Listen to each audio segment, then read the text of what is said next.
casting. I can't check any other platform. I gotta stop doing this from home business. It's not working well. Definitely not when we have all those spoiled tools, right? Yeah. Yeah, I have no idea, brother. It's not working, bro. Man, motherfucker, dude. What'd you do last week that made it work? I think I restarted my computer. Damn, alright. We'll see in a little bit. Surely that thing will go live, man. What the hell? Oh, it's not. It's not. Yeah, I got the October up. I'm checking in on the settings. God, it's stressful. I had a good intro too in that last one. Now I'm just mad at myself for not just doing it at the store. Why'd you go home? Wife wanted me to come home. I mean, right, it's got it's up. It's up. We've probably been up for who knows how long. All right, we're live. It says it's only been live. It says it's been live for like a minute. Yeah, a whole minute probably. Oh well, it's still not live. Yeah, it's live officially. Sure. Yep. Okay. It's definitely live. Okay. Yep. I see, Mike. What is this? What's this C quality? Mike, tell me we're real. Tell me you're here and that we're just being lame with the technology. Like we've probably been live for like 2 minutes. We're just hanging out with this bullshit, right? Dude, I hope that's the case. Well, you know what? Spiky Bits usually has the long war. They usually do a lot of bullshit and random not talking. We're just on their level today. Oh, dude, it says live now. Yeah. Finally. Yeah. We're finally doing it. Yeah, we've been live. We've probably been live for a minute. This is the worst intro. Guys, go back and watch the 6 minutes of us thinking that everything was good. And I did a great intro. We do this every week. Sometimes it's better than others. Hey, the robot overlords are not like in control yet, so they keep making mistakes. And when they don't make mistakes anymore, that's when we know that we're in their control. Yeah. Basically, watching this episode is like taking the pill that's not the one where you stay in the Matrix, but you leave it and you see the greater picture. But you realize that you're like poor and, you know. Hey, don't make fun of our 2001 podcast. Like it's Throwback Thursday, Mike. Did you forget not get the memo? We got Mike. We got comments. We're there. Did you not fill out your TPS reports? Oh my gosh. Okay. So for real this time, episode something in the 70s. We do should be 74. We do it every should week. Should be the 7 and the 4. Yeah, it should be 74. So currently can't see comments because I'm bummed, man. We're trying to make this happen. Oh, there we go. Oh God, I'm getting there. Okay, you're live, but I feel like a 2001 podcast. Yeah, we're doing a terrible job. It's all right. We're gonna make it up on this back end here. It's time. We're here, dude. It's probably because Chris wasn't here. Blame him. Life is glorious, and we'll just keep making it so. Yeah. So what's been going on? And James, I hear myself. I don't know if you're wearing headphones. Yeah. Right. I am wearing headphones. Strange. All right. It's fine. Oh, I know why. It's because my own YouTube's playing to myself. There we go. It's gone. Oh, wow. Good job, guy. I fixed it. Oh, hey. Yeah. All faults right now are falling on George right now. Yeah, I'm just saying. It's pretty much all my fault. We're going to jump to this great image reminding you that it's October or Orktober. And dude, it's hashtag October. Yeah, you should get your lucky shirt that James designed and help support Warp Charge Gaming while wearing it. I got my lucky shirt today. Yeah. I'm not wearing it right now because I was just painting. When you touched it, did you feel more lucky? Well, when I put it on, I felt more lucky. Okay. Because I had to try it on, and it felt nice. Okay, good. My nipples got instantly hard, like I was about to get lucky. Do you think if people like touch your shoulder and roll dice, they'll get to have the benefit, or they got to actually wear the shirt? I think it really depends on what I want them to roll. Oh, okay. Yeah, that's an orky way to consider it. Okay, great. Well, you guys, if you go to warpchargegaming.com, that is our website, and you can go to the store, and we have a whole bunch of different shirts that James designed. Guarantee that DACA. It is super dope. I definitely love my Blood for the Blood God shirt. Which, speaking of Blood for the Blood God, James, I'm going to show you some pictures right now, along with our friends at home. Did a little photo shoot this past week for some awesome people. This is for my buddy Dan and for Maria. So this is done by Maria Heyman, who's also painting up my Infinity models. Awesome painter, does a great job for a great price. And she's local here to the Richmond area. She's on Facebook if you want to find her out that way, or just shoot us a message. We'd be happy to link you up. But these are some sweet Blood Warriors she did. Looking great. And here is some Blood Reavers, which you gotta love. These are what I used in my Age of Sigmar tournament list this past couple weeks. And it has been doing well for me. I've been running like 70 of these guys. And every Age of Sigmar Khorne army has got to have a Skull Throne. It comes for free, so why not? As scenery pieces in Age of Sigmar are free. They know how to do fortifications. What's up, 40K? I don't know if we should have free fortifications, but we should certainly have a free detachment slot, you sons of bitches. Just finished some sweet Flesh Hounds by Maria here. I think it's the Karnak model. Here is a unit of Flesh Hounds. We actually have now in the studio, James, these ones that are painted up on screen, we have 25 painted Flesh Hounds with the new sculpts and Karnak, plus my old school 15. So we're loaded with Flesh Hounds now. Too bad they're not good. All right, they're okay in Sigmar. They're okay. They're better than 40K for sure.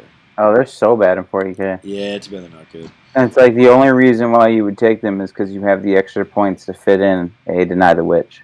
I think it's literally that. It's just when you look. Usually units that suck in 40K are solid in Sigmar, and that are. Well, dude, they used to be awesome in 7th edition, and I ran like 20 of them. Yeah, yeah. Dude, check out this Endless spell for Khorne, man. See if this picture will come to you. One, she did a great job. This is, and technically it's not an Endless spell. In Age of Sigmar for Khorne, they have judgments and prayers, a lot like the Dark Apostles now that came into the new Chaos Space Marines book. Except in the Chaos Space Marines, they do it on a 3+, takes a 4+ for the cats. Here's some. I have about 90 of these beautiful bloodletters. Use a lot of those, done by Maria. And here's a sweet Karn by Dan. This is definitely one of his older paints, but a great Karn there. Showing some cool 40K shit. I did up this great Gilliman. And I was pretty happy. A lot of what I'm excited about looking at these pictures at, James, and I know most people can get a pretty good picture, but I took the pictures, and that's like what the challenge was for me. Box. It took pictures. It was cool. Oh, I would love to take pictures like that of my models. Yeah, we're gonna make that happen. Instead, I just hold them up to a light and snap it with my photo. My camera phone. Yeah, we can definitely look at that because I have some of your pictures and they look exactly like that. You did try with your scarf, it was like paper towels. Nope, it was tissue paper from like wrapping paper. Yeah. Like and like you stuff in a bag because you're too lazy to wrap a gift. Right. Mike said he's on his iMac. That does sound like 2001. Here is these are cool models. This is a Nagash. He did a killer job of Nagash with some color changing paint. And this is a Gladiator from Arena Rex. That's some cool models. Did a cool job. Arena Rex game looks really sweet. Yeah, it does look fun.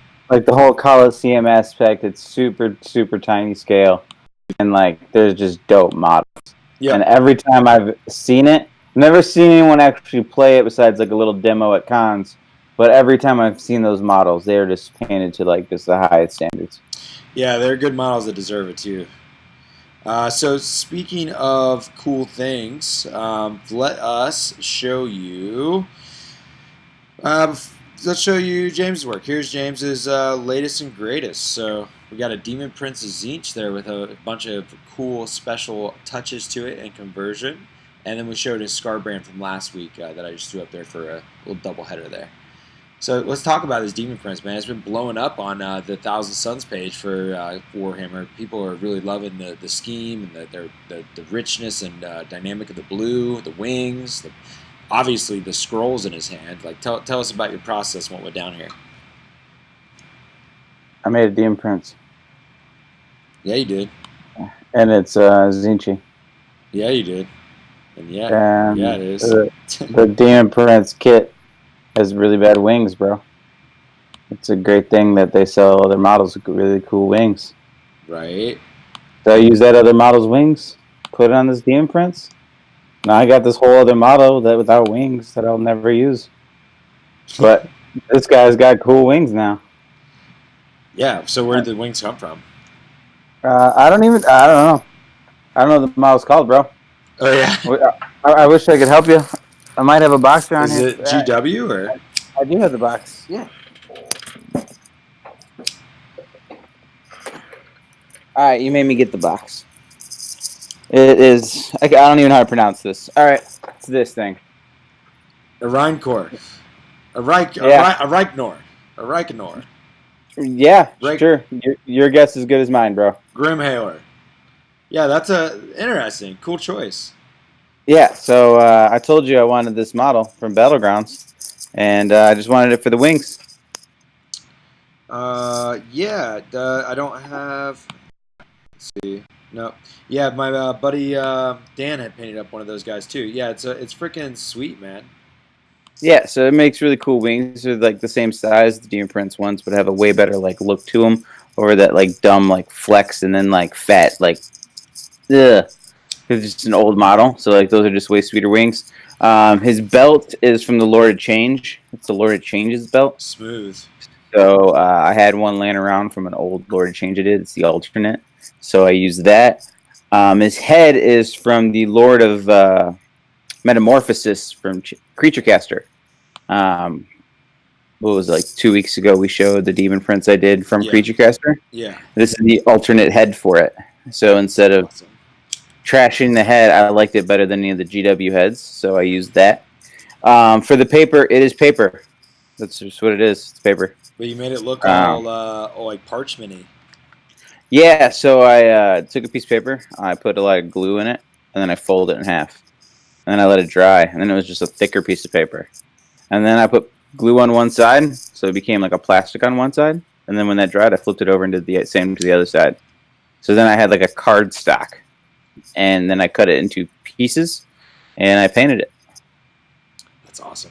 And the way it's like floating like that is I used a small like armature wire, and I painted it to look like arcane colors, like he looks. So it kind of gets lost when you have it looking right at him. Yeah. And then I just drilled out like the centers of the pages and the sides of the pages, and basically tacked a little bit of glue, slid it down, and did that stacking up until I got to the top. And then for the pages off to the side, I have another wire that kind of comes from the base off to the side that has those two pieces of paper. And then I wrote on the pieces of paper. Yeah. What's it say, James? That's just spelled summon a demon. Nice. It's the glory hole demon. Ah, okay, cool. No, smooth. Love it. Love it. Yeah, cool, man. So with the Creature Caster head and the wings and the Lord of Change belt, that's 3 kits besides the Demon Prince itself. So 4 total kits. And then the basing material is the Sector Imperialis large detail kit that's meant for knights. It's like a broken plate that has an image on it. And then it's like cork to like raise it up a little bit. Then the skulls kit to pull a couple skulls off, and then army painter tough. Okay, very cool, man. Yeah, that's dope. So are you going to use that in an event, and then you're going to end up actually selling this with 1,000 points worth of Yeah, so I'm playing a doubles event in what town is that? Cambridge. It's at Cambridge Grill, and it's a bar that we play 40K at twice a year, and it's doubles event, so we can fit more people in there. And I'm playing with 1,000 points, 1,000 suns. My buddy's playing with orcs for October, and as soon as I'm done with the event, I'm selling off my 1,000 suns.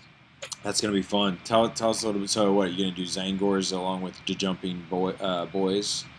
Yep, Zangor's dark metal crystalline, boys to jumping, some what are they? Smasher guns in the back. We got 3 of those. We got Magnus and Aramon. Hell yeah. Demon Prince. Like, it's fantastic. So that sounds like a winning combination to me. You guys could easily take that home. Oh, we just played a alternate practice game where it was 1v1, but we took our list versus what we are alternate armies list, because I normally play Khorne. So I put my Khorne 1,000 points with his Necron's 1,000 points instead of his orcs. And and we played that off, and it was close. It was brutal, but our list that we're taking pulled it out. Okay, good. Obviously, it was piloted by me, so I would have probably won with the other army anyways. But hey, Yeah, this is the one we're bringing, and it yeah, was fun to play with. yeah. Oh, I mean, there's nothing. I mean, there's nothing that doesn't sound super fun about Oh, the dude, jump and yeah. our alternate army, what I could fit in 1,000 points was three. Because it's the Adepticon detachments, Yeah. not the rulebook detachments, so they're a little funny. So you can pull off a little bit of crazier things. So it's their command attachments, which is 2 HQs as your max. So I have 2 Lord Discordants, and then you can have 2 troops up to 4 troops, and I took 3 troops of Chaos Space Marines, all Red Corsairs. So Yeah. I'm getting the extra CP. That And then I'm sounds allowed solid, 1 man. Lord of War, so I have a Catan. Yep, that sounds funny and awesome. Dude, it's a fantastic because even after you upgrade the detachment into like the Soul Forge detachment, so you still get all your cheese in it, Right. like you still have 7 CP. And then we had his 1,000 points, which basically was like 2 Doomsday Arcs, some Wraiths, and then some like Tesla troops.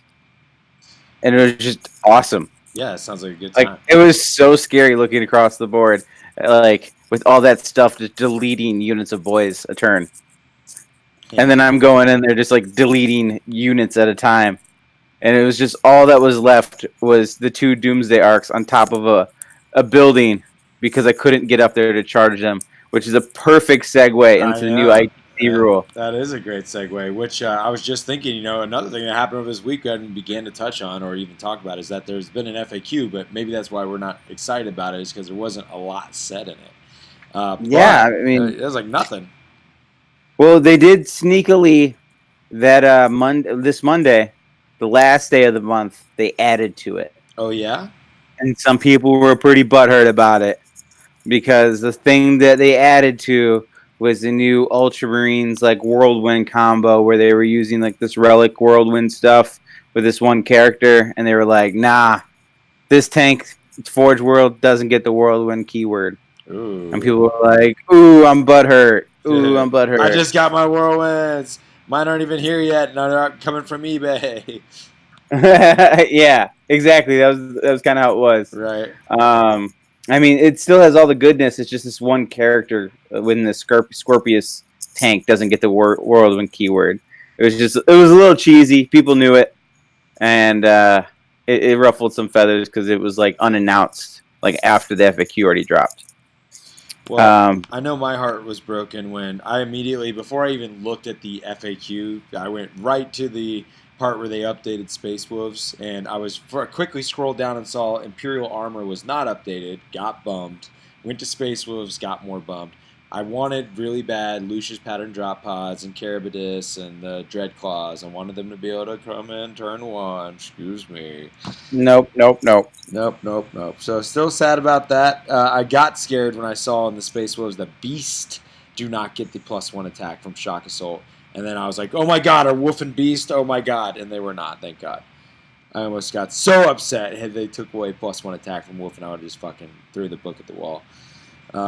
But so we one of the problems like the latest and greatest on the internets, competitive 40K, Reddits and things of that nature. There's memes floating around, and it's about the here we got this FAQ that was lacking anything, and we're still seeing some shenanigans of people. One of the things that is highly believed is that the terrain rules for 40K 8th edition are pretty shit. Mainly they're lacking and they're not clear, or they are clear but the lack of information. It's one of those it doesn't say you can't kind of things is happening all the time. Whether you're leaning your base at a 45-degree angle to be on the second floor, does it mean you're on the second floor because the bottom of your base is still touching the ground? Whether you're putting a fucking flyer like a floaty hover vehicle on top of a 1-inch ledge or something, and that's what James was talking about trying to get to Doomsday Arcs, and Necrons have several things that can fly that would love to not be able to be charged. Yeah, because the train we were using was a Bastion, GW train. Yep. Yeah. Like it's GW terrain. It's 6 inches up. That's how they designed it. Yeah. And 2 Doomsday Arcs take up the entire top of it. They tried to touch it with they've already had the FAQ wobbly model, and they spoke about it in a way where I thought that was funny how they had the little subtext in the wobbly model FAQ. They did like the last FAQ, and they're like, we didn't think we had to say this, but if your model doesn't fit up there, you can't just say wobbly model. So like people are just pointing to a thing that obviously they could never even rest their base on, and they're like, cool, wobbly model, that's where I'm at. And it's like, okay, cool. So they made it so like if you can block a ledge and something can't even put their lip of their base on that edge, then you don't get to charge it or engage it that way. Yep. Well, so there's that. That's already a thing. But now we got the ITC or Frontline Gaming. They took a stand. There's a lot of internet rage going on from different photos, people abusing the terrain rule with hover tanks, and especially the repulsors being such a big deal. It's really because of Iron Hands right now. Yeah, Iron Hands with the executioner repulsors is pretty gross. Yeah, and it's all revolves off a character that can hide, and you can literally just keep shooting, having your damage, reducing it by 1, and just go on and going and going. Yeah, and having a feel no pain on top of it, and they heal ridiculous. They can heal up to 6, I believe. I was told 9. Yeah, well, because they get 6 on one and 3 on another. Yes, I believe. Right? Yes. So I mean, and that's every turn. So ridiculous. Yep. Yeah. No, it's pretty crazy what they can do, and it's not broken. I mean, some of the things you can touch and tie up, like the Leviathan, the repulsors. I mean, they can only have 3 of them, so it kind of stops right there. But the rules for terrain make it difficult to interact with those things, where only certain things can kill it, and if armies don't have access to those things, it makes it feel bad's situation. Like, oh, well, there's nothing I can do. Like, granted, I'm putting up the SoCal commentary there. This is their Facebook post. The front because line they have a big tournament coming up. It's a major event. It's on the verge of super major event. So Reese and Frontline decided that they were going to add into their FAQ for the event, which is then going to go to the FAQ for all of ITC. If it fits, it sits. It's their new rule. Vehicles with the fly keyword may only be placed on a level above the ground floor. The entire base, measuring the whole base, no part of the base at all, fits on there. And if it's a whole measuring vehicle, the entire hull must fit on there. If it's off, it doesn't fit. And basically how GW fixed it for flyers for the edge of the board, none of the wings or anything can be off the edge of the board. It's basically for ITC, none of the vehicle can be off the building if you want to put it there. Yeah, I think it's a good thing. I like it just fine. Well, in that game I played, those Doomsday Arcs, not even one of them could have been up there, let alone 2 of them. And that would have been game-changing. I mean, there was only one building that one Doomsday Arc could fit on. Actually 2, because there was another long bunker they could have, but it was short, and there was definitely room that you could still charge it. So it would change the game that I played, where instead of having those 2 tanks to the end, he would have been tabled. Yeah. So maybe they do need it if it's Necrons. Right. I mean, certainly some. They should have just said, wouldn't it have been funny if they did just Space Marines? I mean, the Space Marines are the ones that are abusing it because of so much power. Bitches. Necrons always needed as much help as possible. So those Doomsday Arcs that are in every Necron list was always looking for those buildings. But the thing is they needed every help. Every bit of help. Yeah. Respect. Yeah, so all very, very interesting. I appreciate, that's one thing when people, I like how proactive Frontline is with the ITC and what that is, taking control of the situation for the out of controlness that can get when we want to play 40K or any of our tabletop games, especially GW ones, in a competitive way. If you don't, as a community, come to some sort of recognition of things that are not good about the game and fixing it, then you're kind of just stewing in your own suffrage there, I think it's a good thing. And, respect to, because it's not easy to make those kind of decisions without getting some sort of backlash for kind of playing God there, Dude, especially when you're in the situation of renting out a venue, a large venue, that it's money out of pocket, where it's a financial like gain or loss Yeah. when you're holding an event like that, and that could deter people from coming. Because I know there's another GT that's coming up that they are not allowing Leviathan Dreadnoughts for Iron Hands. Oh. Only Iron Hands. Wow, They have. that's really taking the bull by the horns there, isn't it? Yeah, well, I don't agree with that method. I mean, I definitely think you need to let the game play. I mean, if something's Yeah. broken, let Yeah. GW fix it. Let people solve that nut. Right. I mean, the Gastellan list that was plaguing everywhere. I mean, every meta, like local metas, had somebody running that list, and you found ways to overcome it. I know I made a special breed of Alpha Legion list so that I could handle that. Where I basically taken the Castellan out of play, had counters to the Smash Captains. I didn't care that they had so much CP because I was going to spend my CP quick. It was made me a better player. I felt like when someone else had something broken because it was an obstacle I like was determined to overcome. And when you're in a situation like, nah, this is just too broken, I'm going to ban this, even though there's nowhere else that says it is broken. Just your own like view of the rules, Yeah. without seeing playtesting. I mean, that's far stretching it. I mean, Yeah, I understand you don't want to feel bad, I but have never liked when they ban Forge World or ban models in general. That's dude, always it's not even just banning a model. You're banning just the model from a certain chapter. yeah, that's poor. That's poor taste, and it's very salty, you know. And like that one is that's very dislike.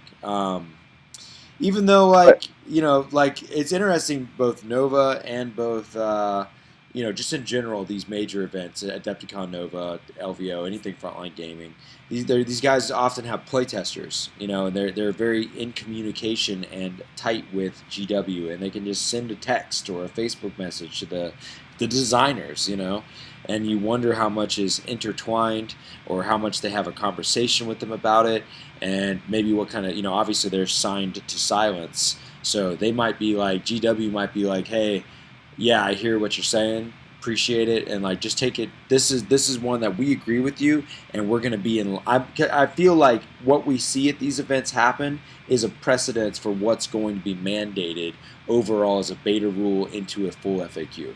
yeah, Because a prime example of what you're talking about right now is at Nova. I wish Chris was here. Gene Stealer Colt couldn't come back after turn 3. exactly, that's exactly what I Now, was thinking about it, that. Yep. in the FAQ that we just saw now, that Yep. was the biggest update. Was they can't do that now, but Yep. we weren't surprised by it because we already saw Nova do it based off of GW being there. Exactly. So that this is something I think is going to follow suit, and I think that when those conversations happen, I like to imagine being the fly on the wall. That you know, GW's like they have a certain one like schedule slash integrity slash just like the effort it takes to put out the rules, whatever.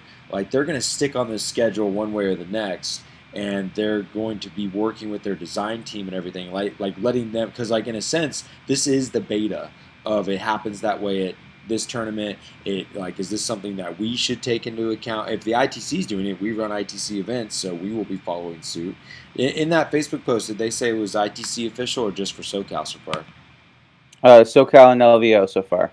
That practically means ITC to me. Yes, sir. So I believe they're not going to yeah, make it official onto the ITC until after SoCal, though. I mean, that's like what the flies in the wall are saying.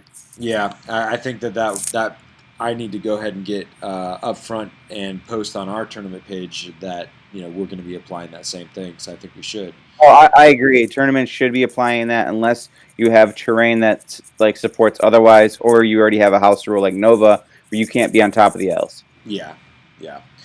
We basically follow suit. But yeah, so it's very interesting. I expected that's going to be something, but you'll notice, even though so like we were talking about, it's not that cool to say don't bring your Relic Leviathan for a particular faction, but these other cats still hit the hit particular factions with things. I mean, like Oh, dude, Necrons of the Doomsday Arcs are going to get hit by this. yeah, but well, and like no one complained about it. And same with the Cladius Grav Tank. I played literally 3 games against Cladius Grav Tanks, and they were all allowed to do it. That was very. Remember that was very specific. You're totally right. When they hit see that's where it's weird when they TO or organization makes their own rules, and it doesn't have the same clout and doesn't feel as aligned when it doesn't match what Nova, SoCal, LVO, Frontline Gaming, these other majors, like because of their entwinedness with GW and their usual precedents and the way that things follow suit after they make a rule like that. It's hard to make a stand like that outside of those. So I'm very much like follow the leader and hope that and be good. The cool thing is like the ITC tournament Facebook page, like organizer page. They're very community oriented. They do polls all the time, and if you came up with a good reason why you think something should be a certain way, if you make a logical argument, like the community of tournament organizers, competitive 40K people will totally turn that into a 300 comment conversation if it needs to be, you know. So I don't know. I think it's cool, but I think it's also just as for tournament organizers out there, you have to be really careful taking those rules into your own hands, and it's more important to be in tune with what is going on already and applying those proactively. Yeah, you definitely want to be a part of like the collective. Yeah. As far as what you're doing, and the main reason why is for data collection, like for BCP. I mean, I love what 40K Stat Center is doing, and BCP, and like finding out all this information and knowing like the balance in the game. Because as some of these games or some of these factions start getting to a 50% win rate, and then you notice like there's one that's like not doing it. You know how valuable that information is to GW? They've Right. never had anything like that before. Totally. I don't think any other game system has besides like Magic. Yeah, I mean, well, there is like Magic's. There's definitely more. Like what's cool about Infinity is they do have their own tournament circuit. It's called the ITS, and you actually like you have to like apply to be kind of a community or a leader of their game system, and you'll get perks for it, and you basically get a code to run the TO software, and it's super cool just how they as a company support it. Like for instance, like Best Coast Pairing BCP is amazing because that was a resource that got created because of the lack thereof. And it was like, GW for the longest said they were a collectible, they were about being a collectible game and for the hobbyists and not even about caring about and that was they said that used to be the word that it was 25% of their consumer base was actual competitive gamers and that 75% was hobbyist collectors only. I would believe it, bro. You Honestly, think so? I would still believe that. That's a crazy number to me because the only people I know that play 40K, now you never meet the other people, sometimes. Because I only know the people that play the game, and the only people I know with 40K are very rarely just collector hobbyists. I know a few, but yeah, GW only now over the last 8th edition time period have ever think of it this proactive. Way. Yeah. A lot of like high school, college level people or age people play this game, and they might not necessarily be in the situation where they can go to tournaments, but they can play their buddy. Yeah, and they can play them at 3 o'clock in the morning because they're staying up all night. Well, also you got to think of the age of the game, and people have been playing for like 30-some years, or collecting. So maybe they played a lot in second, and now they just still buy and paint, but they never play again. They're way past that stage of the game for themselves. Yeah, that's what I'm saying. I truly believe we're just a vocal minority. Yeah, I can believe that. I guess. Yeah, I mean, I can see it. It's just hard to envision. I guess I can imagine it being that way, but it's we are only know the loud ones in our face, which are the players. Yeah. Interesting perspectives. But I think the competitive side is the pinnacle of the hobby. Yeah. Because you see the high end hobbyist still there. You see the fluff player still there. You see all these players still at the tournaments. Well, they might not be winning them, but they're having games. Damn near like you're gonna find some of your most passionate consumers for sure. The ones that are gonna, the ones that have the bug. Yeah, exactly. Addicted. Yes. But yeah, so where Best Coast Pairing is cool. That's where I do respect and appreciate. Hey. Yeah. it goes back to the 80-20 rule. Like the tournaments scene is really the 20%, but it's the pinnacle. Yeah. And the rest, the 80% is the quiet. Like just I stay at home and I game, I collect, I paint. Sure. And I mean, seriously, think about it. Like in life, there's that 80-20 pattern where 80% of the people are responsible for 20% of the productivity, and 20% of people are responsible for 80% of the productivity. All the voice that the 20% makes, that's the community on the internet. Yeah. But the whole 80% can still watch, still view it, still like keep their finger to the pulse, but they're really just doing their own thing because this is just a hobby to them. Totally. And there's some of us that like want to do this forever, all the time. Like your favorite weekend was last weekend, where you just gamed all weekend long, and it's like you do that during the week. Yeah. Yeah. Like it's that passion of like, man, I want to do this all the time because I love it so much. So, and someone with that kind of passion never really rises to the top to be the 20% in whatever they do. Sure, that makes sense. Yeah, yeah. You're making me think about perspective. And something else that's just wild is, I'm getting into Infinity. You heard me mention it a few times, everyone. Oh, I've heard it. Aha. Yeah, that's all I hear from you anymore. Whoo!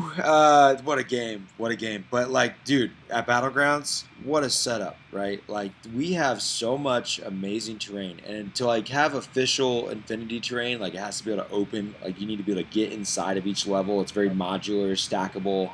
Each layer opens up. There needs to be like functional doors and windows to be able to operate between. You need your walkways, and it's just like it's very terrain heavy. And we have like multiple tables worth. Two tables are set up constantly, and our war core Brad Jones is an incredible player and community leader, and he's just such a nice guy, and he takes so much care of the terrain. Like nobody at game stores, people are heathens, and they will wreck the terrain. And this is always lovingly cared for by both the community and the way that he keeps it constantly put away and in bins. But anyways, the perspective of it all is that I'm blown away at how amazing that is and how few other people have that. Or lately, James, this is something I wanted to mention, is that a lot of people have been hitting me up, which this is exciting and fun, about how we do our streaming, how we run our events, because we run 3, now 4, soon 5 tournaments a month. So going crazy. I'm actually starting to do Saturday and Sunday events. I'm doubling up weekends, and I'm trying to fit 5 tournaments in. Infinity. If someone played Wargames Yep. and they're in the Richmond area, dude, do they ever have it made? Gaming is hot, and what a store we have. And like, here I am to be your friend and fucking play games anytime you want. Trying to throw it on camera. We got sick terrain, but it's crazy. Just, dude, like, I've been, from people hitting me up, I'm learning more about other people's community outside of ours, and it's giving me that perspective, making me have a lot more gratitude for what we got going on, but then additionally being like, holy shit, looking at how bad it is for other people. So I'm hearing about kind of the Tennessee area a little bit right now. I'm hearing about Baltimore area and Northern Virginia. We're in Southern Virginia, area. And dude, so like this Infinity, one of the biggest Infinity events. So like as far as like GTs, there's like 6 to 7 total in the U.S. It's very niche. The biggest YouTube channel I could find was like, besides like Guerrilla Tactics or something where they do light coverage, a completely dedicated Infinity channel on YouTube had like 6K subs and was doing some solid content. Niche market, but very. I think we can do a lot more than what that presentation was. But anyways, I'm getting off track. The guys in Baltimore, right? They apparently, this venue for one of the biggest Infinity events you can go to, it's like $55 a head, but it's a one-day event, and I think they're cramming 5 rounds into one day. But the venue charges, even though they're bringing like 60 people to this event, they're charging the organizers to even throw it in the store, don't provide any of the terrain, and they give after they give the portion of the ticket sales to the store just to have the venue, even though they're bringing them 60 people worth of business from all over the area, they're still giving 100% of the prize support back to the players. So the amount of work, effort, and just red tape bullshit of like get nothing and give everything that kind of exists out there. I'm hearing about Tennessee area. My boys like they're not even letting him print paper. like print your packets.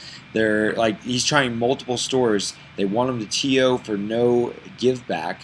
And hey, if they don't have tables, if they don't have the terrain, if they don't take care of it, if you have to set up everything, there's so much that usually is required to make the event go on time, and getting the best host pairing set up, and just running the event in general, whatever. It takes effort. But online, if you don't promote your event, obviously nobody's going to come. And just the amount of give back that I've heard from other places versus how much focus that Battlegrounds has around community, their philosophy of when they give back, it comes back, and how that, if you build community, you build good business, is such a sweet model and unique that, man, you need to move to Richmond if you have a shitty scene, or you need to be the scene and try to realize that it doesn't have to be that way.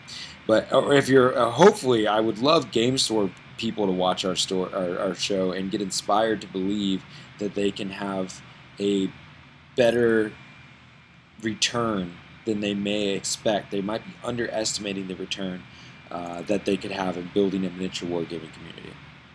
And honestly, yeah, if they don't focus on it, they're not going to see it. And they probably have so many things on their plate as a business owner that they're just blind to it. Honestly, just blind to it. Tunnel vision of that. Obviously, like I've heard that, yes, like it takes money, like to have tables. You can use card tables, for the love of God. And like if you worked on, you can rent tables from any rental place. They're cheap. Yeah, there's that too. You can, I mean, one, it's not too crazy to just like collect a bunch of folding tables, and one, any game store is going to have folding tables via Magic, but obviously it becomes space, and can you do both simultaneously? Maybe creative nights on separating when you have the card tables / become miniature tables. Having 6x4 boards you can set on top of the card tables, so there's no dip in between, and it already is like kind of fabricated to have a texture to it, like terrain features. You don't have to deal with mats. If you build the community to get them to hobby together to make terrain, that can happen. There's just, I don't know. I'm just sad when I hear of other places not supporting tabletop wargaming, and the people that love the hobby that are stuck in that town and have people to play with have to suffer and struggle and can't enjoy the fruits of. It takes effort. Yeah. And the thing is like most of us probably don't have the time to put in that kind of effort. But man, if you can, you're going to grow the community so much, where you're going to have so many new people being introduced to the games that you love, that you can find those games more often, more frequently. I mean, George is a true shepherd of his community and what he's done, and how it's went from 40K to now, 5 or 6 game systems. Yeah, man. Well, the what's going to be cool is to make this easier. For anybody to catch this on the back end. Maybe sometimes I just we do these shows because we're on a consistency level. Honestly, the talk show period became a practice of, can we pick the same night every week and stream consistently, and that's a challenge when you're trying to figure all this shit out. As far as being a full-time content creator, but we're trying to do that now with Sundays at 3:00, which is exciting. If you're interested in all this information, I'm actually getting ready to create a presentation, because I've been repeating myself a lot, trying to help others know about how to build community, or how to do streaming, or how to do video editing, or whatever. I want to be able to duplicate the information that we know on 3D printing, digital design, on painting and hobbying, on competitive play and tactics, on being a tournament organizer, from being a musician to a producer, DJ, lighting engineer. There's a lot of skills that James and I have mastered over the last 10, 12 years of our lives, our adulthood lives. And everybody's an expert at something, but we're trying to live off the skills that we've created for ourselves, and I want to be able to continue to be able to share that, but also kind of be able to earn in return for the give, right? So we're getting ready to start a Skillshare. If you've never heard of Skillshare, it's a really sweet platform to learn a lot of stuff about a lot of things at a really sweet methodology on how to pay a monthly subscription and get X amount of it and have education at your fingertips. or be able to sign up for individual courses. And we're going to create some courses to duplicate our minds into being able to teach you. And that's going to be exciting, and we're going to come up with a way that that's also you're rewarded if you follow us on Patreon. So if you haven't checked it out, we do have a very cool Patreon system, partnered with Battlegrounds, a store that does very much care about what we do, and love them for that. They give me things, basically store credit for what I do there. And I've came up with a Patreon system where we give that store credit back to you in exchange for your support on Patreon. And basically, you practically get exactly what you put in when you sign up. When your names get called, we hook you up with gear. You get to go on a shopping spree. We've given out nearly $1,000 at this point in rewards to people worth of gear, mailing it all over the world. Thank you to names slipping my mind right. Heretic Hornet, out there in Finland, I think it was. But yeah, I hope you guys check that out, see what's going on. We got a lot of cool things going on Patreon. Give away a lot of our custom, pretty much all our custom files. If you want to get action to our green screen dice tray, that's a sweet reward that you get, etc. But yeah, excited about everything. Excited about the Skillshare. Excited about the usually we're streaming through our Restream.io 3 triple platform here at home. Can't get that done. It's only on YouTube. Maybe gonna start forcing myself to be at the studio when we record these. Again, like we said, trying to do that every Thursday at 9. Thing episode 74. Sometimes it's in the car. We've had James stream from the car, from hotel, whatever. So here I am at home this time. But yeah, James, I think we've reached that mark, man. Anything else you want to grab before we jumped off here? Man, what did we talk about? We talked about tournaments. We talked about your new sweet painted Zinch model. We talked about the Frontline Gaming's new stand on the flyers on flyer bases on a piece of terrain, and how that also is tied in with the things that we'll see happen with GW, and it's to be expected that this will be a thing that goes live for everybody, and how we're going to apply it to our events. We showed some cool paint schemes and some nice little photo shoot I did of Maria Heyman's commission painting, and my bud Dan's Battlegrounds, who also does our paint clinics at Battlegrounds. Come in for a lesson every month. Talked about Patreon. Had a lot of screw-ups. The beginning of the episode was all kinds of messing up. And it's all because you mentioned shops closed. Yeah, it's pretty much, it was the first time we mentioned shops closed, and it's their fault. We're going to put their image up again, and everything's going to go wrong. Our buddy, Mike and Brian, is that what's up? Yep. Good dudes, man. These guys are hilarious. They give us a shout-out every week or every time they're live. They go Facebook Live, and then they have their audio as an actual podcast. You could find them on iTunes, Podbean, whatever you go to get your podcasts. Yep, lots of foghorns, always hilarious. Comedic wargaming conversations, just good all-around dudes. So go check out Shops Closed. Real quick. Yeah. A little 40K, but off 40K-ness, but still 40K. Have we seen this action figure they're coming out with? We got action figures, and we got like animations, and no, I haven't seen it. The Bandai, like the collectible action figure, they're coming out with that new Primaris Marine. It's going to be about like $100 Marine. Wow. But it'll be like a action figure, bro. That's pretty sweet, man. Yeah, and then Marvel is teaming up with that was 40K. Thing. That was the thing. They're going to do comic books, bro. I love all these things. I think it's great. Yeah, dude. I think it's going to slowly creep 40K into the mainstream. We'll have more people playing cool games.